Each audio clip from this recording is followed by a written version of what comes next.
이 새벽 우리에게 주시는 하나님의 말씀은 열왕기상 19장 1절에서 4절의 말씀입니다. 제가 가진 성경으로 구약 549쪽입니다. 열왕기상 19장 1절에서 4절까지의 말씀을 교독하시겠습니다. 아합이 엘리야가 행한 모든 일과 그가 어떻게 모든 선지자를 칼로 죽였는지를 이세벨에게 말하니,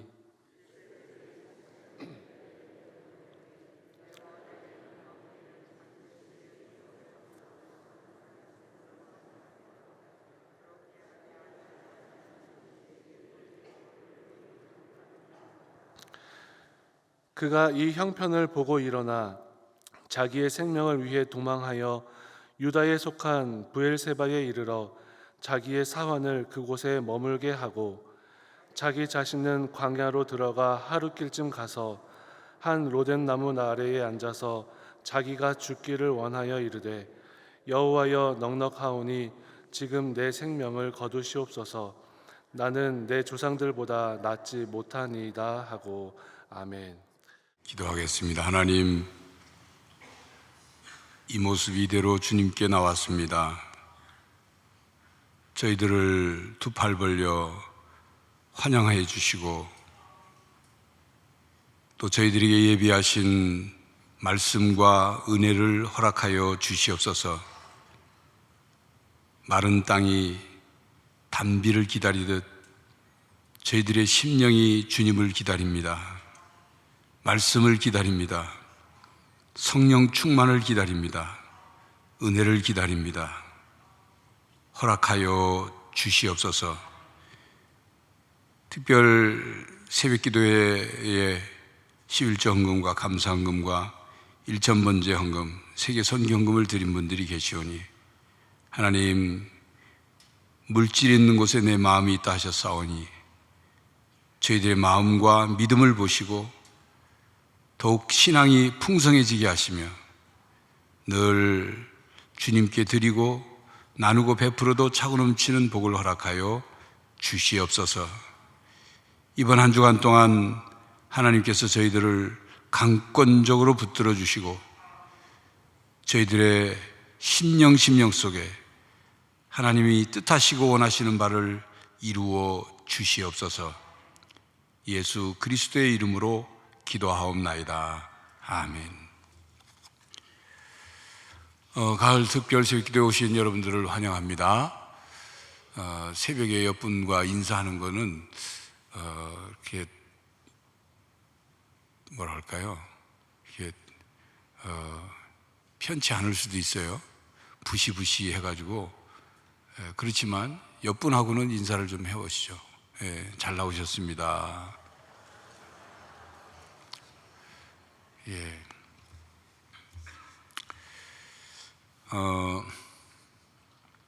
우리가 살면서 우리 마음이 조금도 상함이 없고 또 어려움이 없고 흔들리지 않고 살아갈 수 있다면 얼마나 좋겠습니까? 그런데 여러 모양 여러 상황에서 정말 다양한 그런 상처를 받기도 하고 또 어려움을 겪고 또 흔들리기도 합니다.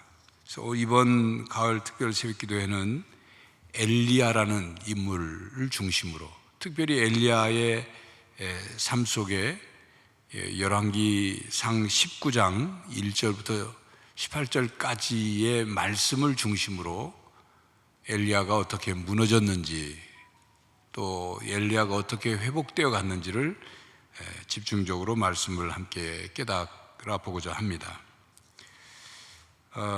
이 엘리야라는 인물은 예수님이 공생의 기간 동안에 변화산에 오르셔서 예수님이 호련히 변화되셨죠. 예수님이 입으신 옷이 그 어떤 이 세상에 깨끗하게 세탁한 흰 옷보다도 희게 보이는 그렇게 광채가 나고 그런 변화산상에 계실 때 예수님이 모세와 엘리야와 대화하는 모습을 보이셨습니다. 그 장면에서 구약에 많은 인물들이 있는데 모세와 엘리야가 등장을 했어요. 그러니까 엘리야라는 인물이 그냥 평범한 인물이 아니죠. 또 예수님 당시 유대 사람들, 이스라엘 사람들의 인식 속에 엘리야라는 인물은 어떤 인식을 가지고 있었냐면, 예수님이 가이사랴 빌립보 지경에 가서 제자들에게 사람들이 나를 누구라고 하느냐라고 물었을 때 제자들이 세례 요한이라고 합니다. 어떤 사람들은 엘리야라고 합니다. 어떤 사람은 예레미야와 같은 선지자라고 합니다. 이런 대답이 나왔거든요. 그러니까 유대인들의 생각에는 엘리야라는 선지자라는 인물은 대단한 인물로 생각하고 있었다, 그 말입니다. 그러니까 예수님을 엘리야가 다시 예수님의 모습으로 온 것으로 이해할 정도로 그렇게 훌륭한 선지자로 인식하고 있었습니다. 추앙받는, 존경받는 그런 위대한 인물로 기억되고 있습니다. 엘리야 선지자가 활동할 당시는 이제 남왕국과 북왕국으로 나뉘어져서 그 북이스라엘에서 활동을 했습니다. 북이스라엘은 남유다보다 훨씬 더 우상을 숭배를 많이 하고, 왕들이 그 열왕기하의 말씀을 보면 여호와의 보시기에 악하더라, 여호와의 보시기에 악하더라 하는 그 왕들이 훨씬 더 많이 남쪽보다. 그래서 먼저 멸망했죠. 그런데 이 엘리야의 어떤 출생과 성장 배경 같은 건 성경에 자세히 기록되어 있지 않습니다. 길르압 지방에 있는 디셉이라는 마을의 출신이라 그렇게 밝힐 뿐이죠. 그러니까 북이스라엘의 수도로 했던 사마리아와 그 길르앗의 디셉이라는 동네는 상당히 떨어져 있습니다. 이걸 다른 말로 표현하면 엘리야는 그야말로 촌놈이에요. 시골 사람. 북이스라엘의 수도 왕궁에 있는 아합과 엘리야를 비교해 볼 때 이건 신분이나 모든 여건상 이 비교가 안 되는 거죠. 그런 엘리야가 아합과 이세벨과 이제 대적하는 관계가 된 겁니다. 왜 대적했겠어요? 우상숭배 때문에. 엘리야는 오직 하나님만이 참 하나님이시고, 또 모든 이 우상들은 다 거짓된 거 잘못된 것일 뿐만 아니라 하나님만이 살아계시고 하나님만이 참 하나님이시라는 것을 증거하는 일에 굉장히 열심을 했어요. 왜 그랬냐면 당시 북이스라엘이 우상숭배가 팽배했기 때문에, 그걸 왕과 왕후가 앞장서서 그 짓을 한 거예요. 엘리야가 기원전 10세기에 그렇게 극도로 어지러운 북이스라엘의 상황 속에서 활동했습니다. 그런 가운데도 하나님의 능력으로 많은 기적을 일으켰죠. 비가 오지 않기를 간절히 기도했을 때 3년 6개월 동안 가뭄이 들고 비가 오지 않았어요. 그러다가 엘리야가 기도를 하니까 비가 내렸어요. 또 사르밧 과부의 집에 들어가서 이적을 일으켰을 뿐만 아니라 그 과부의 아들이 죽었을 때 엘리야가 기도함으로 그 과부의 아들이 다시 살아나는 그런 일도 있어요.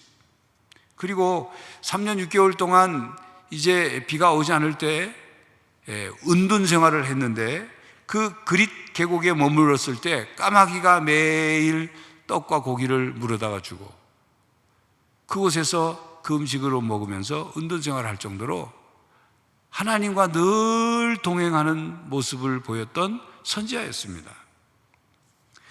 그래서 이 엘리야가 어떤 결정을 하냐면, 안 되겠다, 더 이상 이 아합과 이세벨과 함께 바알 선지자, 아세라 선지자들이 득세를 하고 우상 숭배를 하니 이거 그냥 놔둬서는 안 되겠다. 그래서 대결을 신청하죠.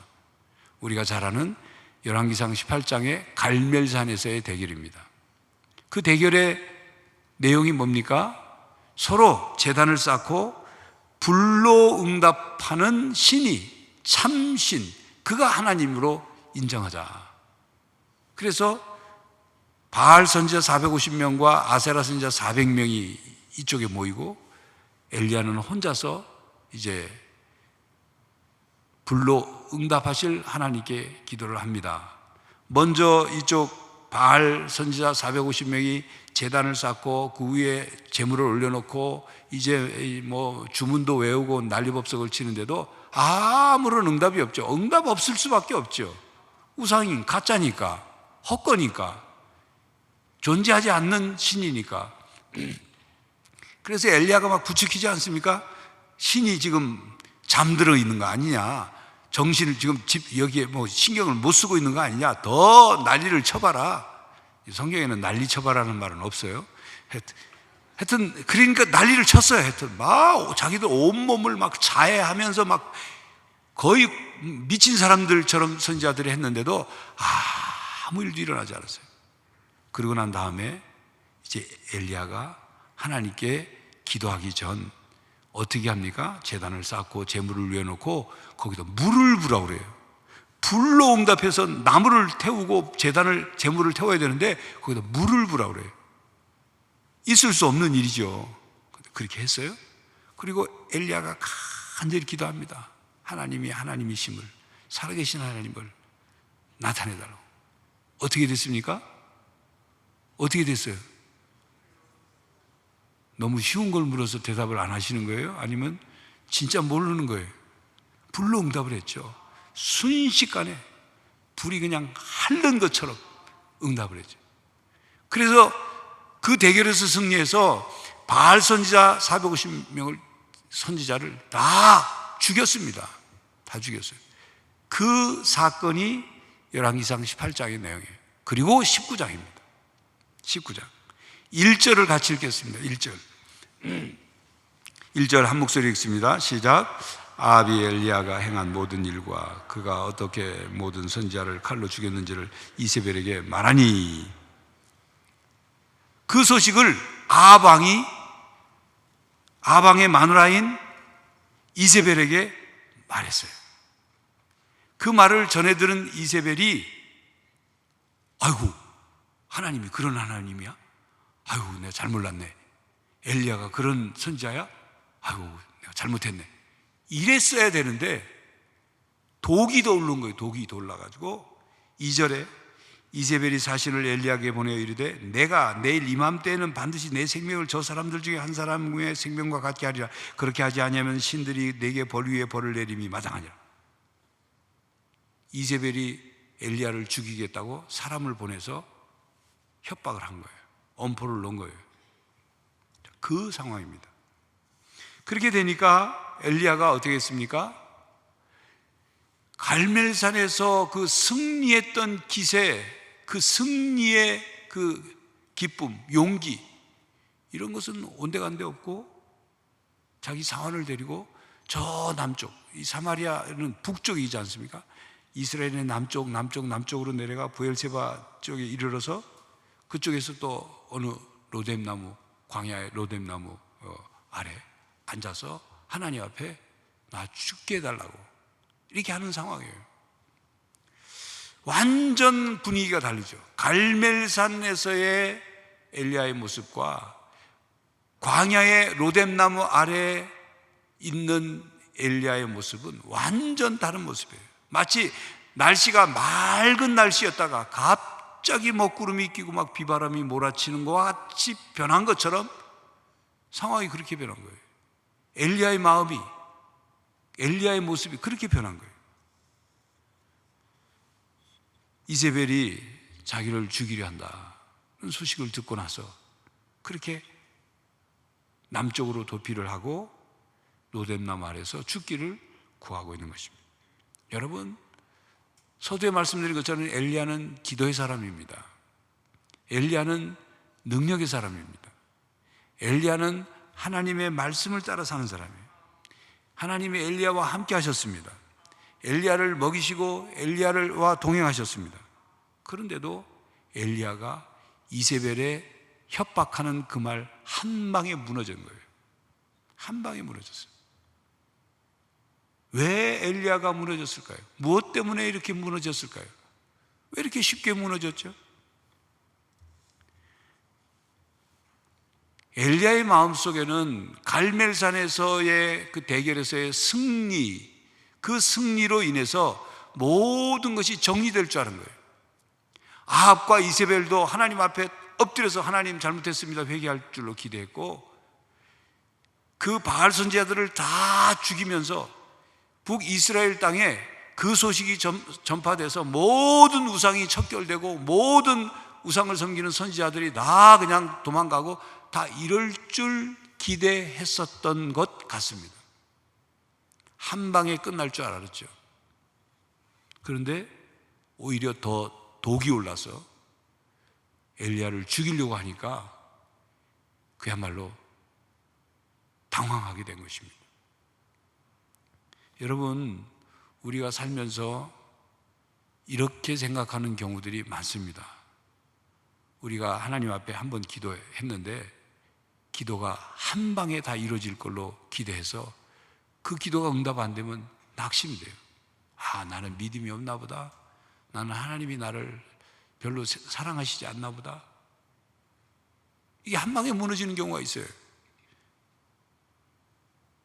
여러분, 목사인 저도 목회를 오랫동안 하면서 그런 경우가 있었습니다. 전에 오랫동안 내가 이 교회에서 목회를 하고 그 수많은 말씀을 선포하고 했는데 왜 변화가 없을까, 교인들이.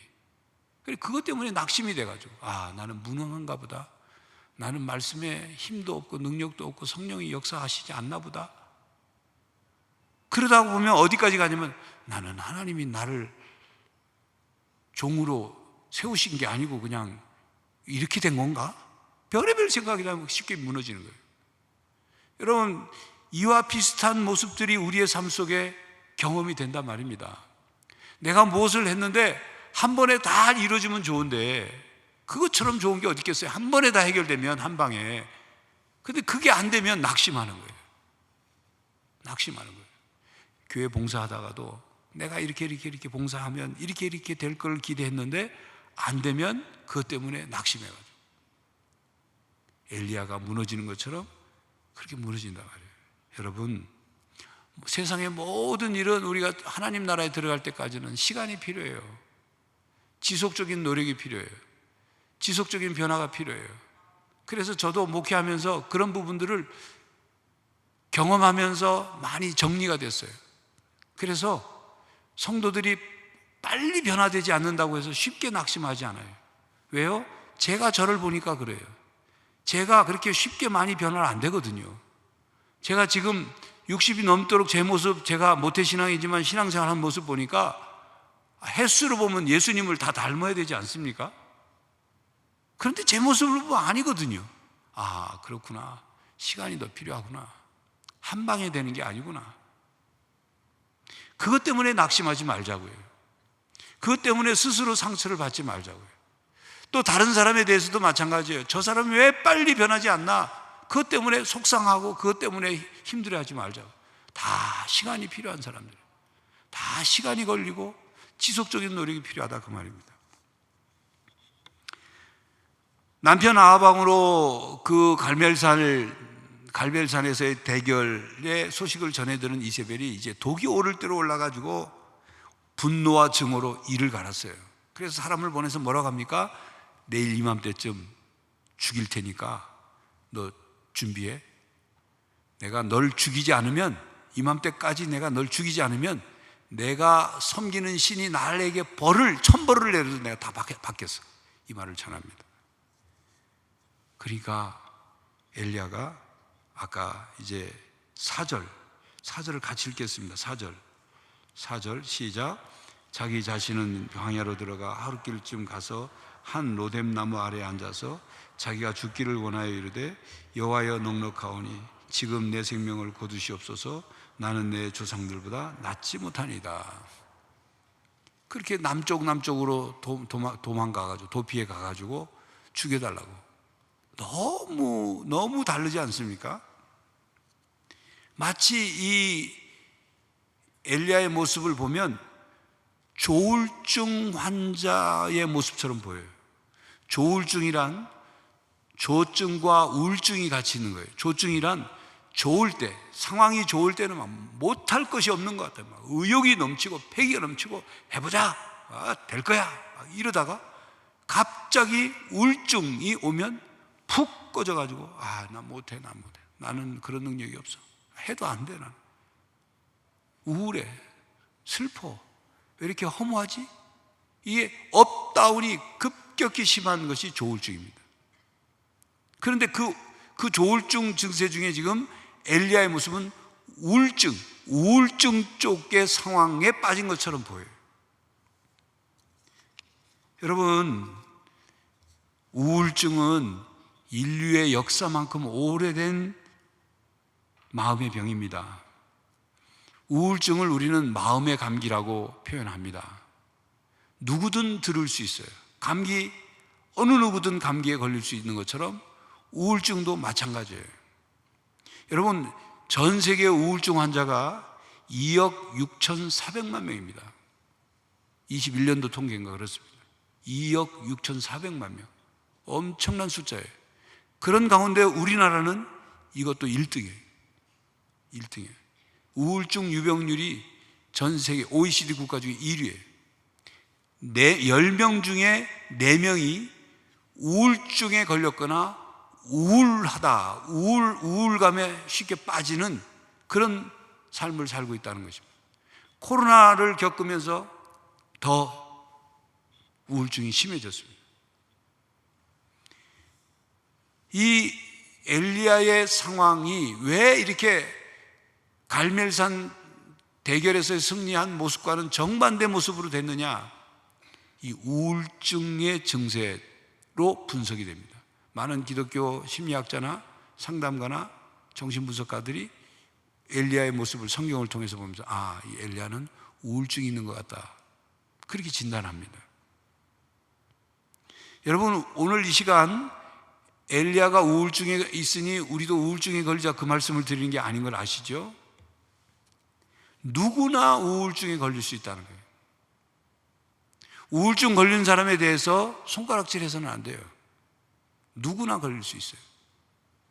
그러니까 누구나 걸릴 수 있으니까 걸려도 된다, 그런 말씀이 아니에요. 우울증을 극복해야 되는 거예요. 엘리야가 어떻게 그것을 극복해 나갔는가를 우리가 배우는 거예요. 단지 우울증에 대한 부분이 아니라 우리의 마음의 병들, 마음의 상처들, 마음의 온갖 부정적인 그런 것들을 어떻게 극복해 가느냐 하는 것을 우리가 이번 주에 엘리야를 통해서 배우고 깨닫고자 하는 것입니다. 여러분, 마르틴 루터가 우울증이 있었다는 거 아십니까?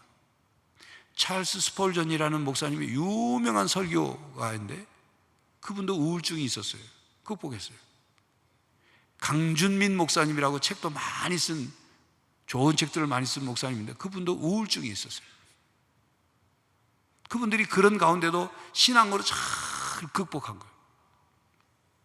여러분, 가수 임재범 씨 아십니까? 가수 임재범 씨 알아요? 뭐 찬양만 들으시니까 가수는 뭐 전혀 모르시겠죠. 노래 잘하는 가수 있어요. 옛날에 그 나는 가수다, 거기 나와가지고 불러서, 저도 그때 그 가수를 처음 알았는데 진짜 노래 잘 불러요. 근데 그 임재범이라는 가수가 극심한 조울증과 우울증을 걸렸었어요. 그가 신앙간증, 윤한기 목사님과 한 3시간 대화를 하고, 또 나중에 이제 우울증 치료돼서 대화도 하고 했는데, 그 간증한 내용 보니까 아내가 그 신앙인이 있어가지고 아내가 그 임재범 씨 곁에 늘 성경책을 둔 거예요. 성경책을 꼭 당신이 읽으면 좋겠다.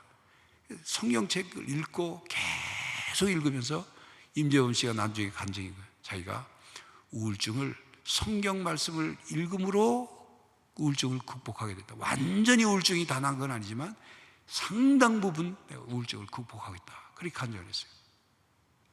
우울증은 치료될 수 있습니다. 우리가 감기가 치료될 수 있는 것처럼 마음의 감기인 우울증도 치료될 수 있어요. 그러나 이 치료하지 않으면, 그냥 방치해 두거나 우울증 속에 그냥 빠져 있으면 수시로 어디까지 가느냐? 죽고 싶다. 임재범 씨도 간증에 그래요. 하루에도 수없이 죽고 싶어요. 자녀를 재워두고, 자녀를 잠자도록 재워두고 죽을 생각을 했대요. 우울증이 그런 거예요. 자기도 모르게. 왜 그런 생각하냐, 이런 논리가 통하지 않아요. 그냥 그렇게 가는 거예요. 감기에 걸려서 감기의 통증으로 그냥 들어눕는 것처럼 그렇게 되는 거예요. 그러므로 엘리야가, 마르틴 루터가, 찰스 스펄전 목사님이, 강주민 목사님이, 임재범 씨가, 또 그 다음에 다른 분들이 신앙 안에서, 하나님 안에서, 하나님 말씀으로 우울증을 극복하고 치료한 것처럼 우리 모두의 마음의 병을 주님 안에서 치료해야 하는 것입니다. 마지막으로 우리가 그야말로 한 방에 무너진 엘리야의 모습을 통해서 우리가 깨달아야 할 신앙적 교훈이 있습니다. 승리 후에, 갈멜산에서의 승리 후에 이런 일이 올 수 있다는 거예요. 좋은 일이 있은 후에 어려운 일이 있을 수 있다는 거예요. 반드시 좋은 일이 있은 다음에 반드시 어려운 일이 있다, 그건 아니에요. 그렇지 않을 수 있어요. 그러나 좋은 일이 있은 후에 그렇지 않는 일이 찾아올 수 있다는 것을 우리가 깨달아야 돼요. 그때를 준비하면 엘리야처럼 무너지지 않을 수 있던 거예요. 부흥이 일어난 다음에 그 다음에 주의해야 되는 거예요. 그래서 성경 말씀은 선줄로 생각한 자는 뭘 조심하라요? 넘어질까 조심하라, 그 말씀이에요. 하나님께 큰 은혜를 받은 후에 시험 들까 조심해야 돼요. 하나님께 열심히 봉사한 후에 시험 받거나 상처받을까를 조심해야 돼요. 그래서 그럴 때 마음으로 준비하면 상처를 안 받을 수도 있고 적게 받을 수도 있는 거예요. 극복할 수 있는 거죠. 사탄이 언제나 우리를 호시탐탐 노리고 있다는 것을 경계해야 합니다. 뿐만 아니라 우리가 연약한 존재라는 것, 서두에 말씀드린 것처럼 누구든지 상처받을 수 있고 누구든지 우울증에 걸릴 수 있고 누구든지 넘어질 수 있다는 것, 누구든지 무너질 수 있다는 것을 인정해야 돼요. 그리고 그런 존재이기 때문에 누가 필요합니까? 예수 그리스도가 필요한 거예요. 그런 존재이기 때문에 하나님을 믿고 의지하는 거예요. 그러므로 사도 바울이 고백한 것처럼 내가 연약할 때 그때가 곧 어떻다고요? 강함이라. 왜요? 내가 연약할 때 하나님을 붙들면, 예수 그리스도를 붙들면 강해질 수 있기 때문에 주님이 우리에게 능력을 주시고 주님이 우리의 상처를 치유해 주시고 하나님이 우리를 도와주시고 새로운 용기와 회복과 희망을 주시기 때문에 거기에 살 길이 있는 것입니다. 그동안 이제 다음 주일까지 바라봄의 신앙에 대한 설교가 이제 다음 주까지 마무리가 되는데요. 그동안 바라봄에 대한 신앙을 시리즈로 계속 했어요. 누구를 바라보라고요? 하나님을 바라보라. 하나님을 바라보라.